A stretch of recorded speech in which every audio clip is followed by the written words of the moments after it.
I think there were three of us went off with tours, but Des didn't do a tour that night. Des did something that wasn't part of our normal approach.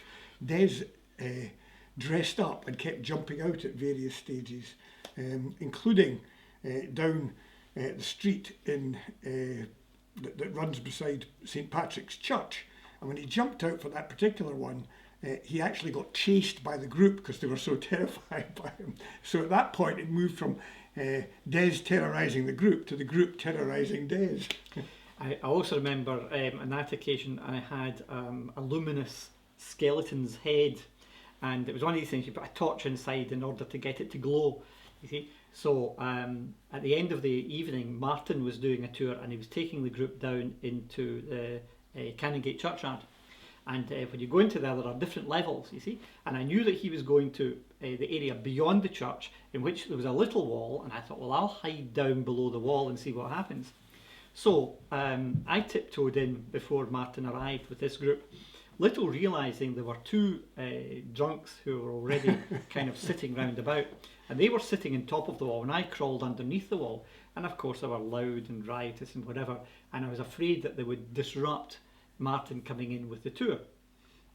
So I waited a couple of minutes until they were kind of happy and relaxed, and then very slowly, with this white sheet round my shoulders and this illuminated skull on, I gradually stood up, and you could hear the shouts from these guys from the other end of Fife.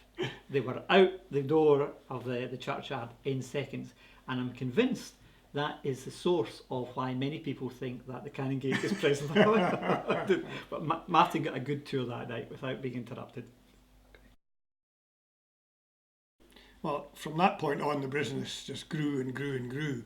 And all four of us were still history teachers, so it was really difficult to keep it going on any kind of serious basis. And our reputation was building. We didn't want to let people down. So we started to employ people. That was really the first stage of expanding the business, and we soon had around a dozen part-time guides going with Mercat tours. Again, for us, expansion was going from Easter till just after Halloween. And then the big thing in the early 1990s, when we went full-time all year round. Sorry, not full-time guys, but we had Mercat tours all year round, and we had employees obviously taking that on.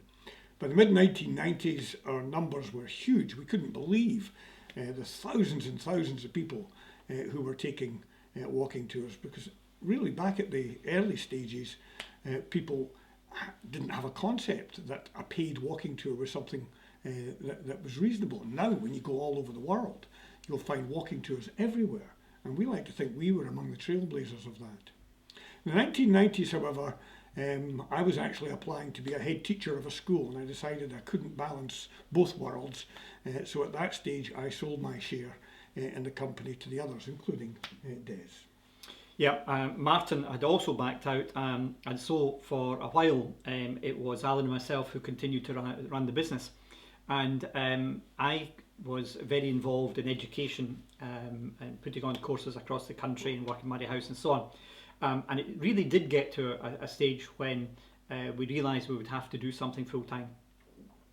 And we were also lucky to win the contract for the Mary King's Close. That opened up, and that actually gave us a big fillip in terms of a financial boost, and allowed us to take the decision to move. So the decision was that I would leave teaching first of all and go into develop the business full time, which I did in 1996. And Alan would join a year or so after that. So in 96 I went in to develop the business full time, and it just took off. We continued to employ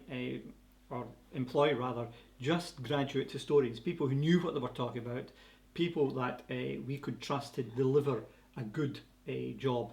And of course our reputation grew because of that. We were the only organisation that was providing high level training and high level guides to provide first class tours